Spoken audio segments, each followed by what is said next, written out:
Chaque jour, Charles et Carole vous présentent la leçon de l'école du sabbat.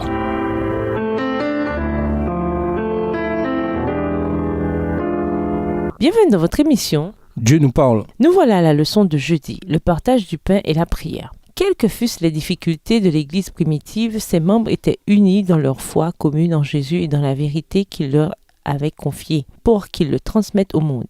C'est ce que Pierre a même appelé la vérité présente, de Pierre 1, le verset 2. Et ainsi, unis dans la vérité, ils exprimaient leur unité d'un certain nombre de manières. Ils étaient assidus au partage du pain aux prières, acte 2, verset 42. Cette référence au partage du pain renvoie probablement à un repas partagé ou au repas habituel que partageaient les croyants.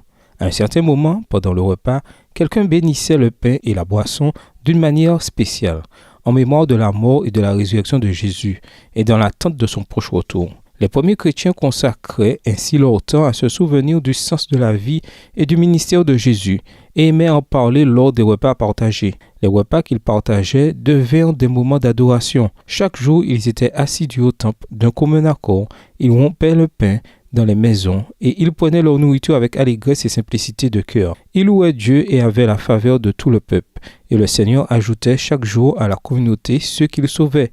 Acte 2, versets 46 et 47. Nul doute que ce temps de communion fraternelle passé ensemble contribua beaucoup à renforcer ce sentiment d'unité qu'ils avaient en Jésus. Quels exemples avons-nous dans le livre des Actes de chrétiens priant ensemble? Pourquoi priaient-ils? Lisons Acte 1, le verset 14, Acte 4, les versets 23 à 31 et Acte 12, le verset 12. Acte 1, verset 14.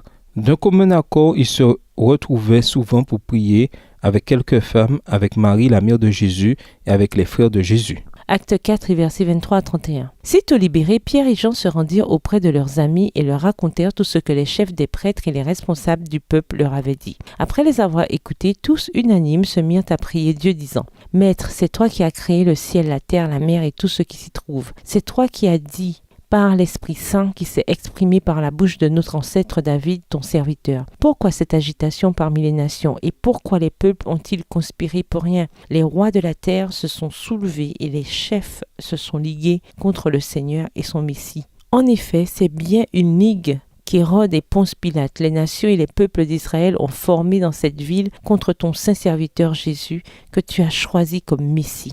Ils n'ont fait qu'accomplir tout ce que tu avais décidé d'avance dans ta puissance et ta volonté. » Verset 29. Maintenant, Seigneur, vois comme ils nous menacent et donne à tes serviteurs la force d'annoncer ta parole avec une pleine assurance. Étends ta main pour qu'il se produise des guérisons, des miracles et d'autres signes au nom de ton saint serviteur Jésus. Quand ils eurent fini de prier, la terre se mit à trembler sur leurs pieds à l'endroit où ils étaient assemblés. Ils furent tous remplis du Saint-Esprit et annonçaient la parole de Dieu avec assurance. Acte 12, verset 12. Après réflexion, il se rendit à la maison de Marie, la mère de Jean, appelée aussi Marc. Un assez grand nombre de frères s'y étaient réunis pour prier. L'Église primitive chérissait l'occasion de communiquer directement avec Dieu et ne manquait jamais de lui offrir des requêtes quand il se rassemblait pour adorer. Paul, dans sa première épître à Timothée, mentionne l'importance de la prière quand les chrétiens sont réunis. 1 Timothée 2, verset 1. Aux Éphésiens, il a également mis en avant la nécessité de la prière.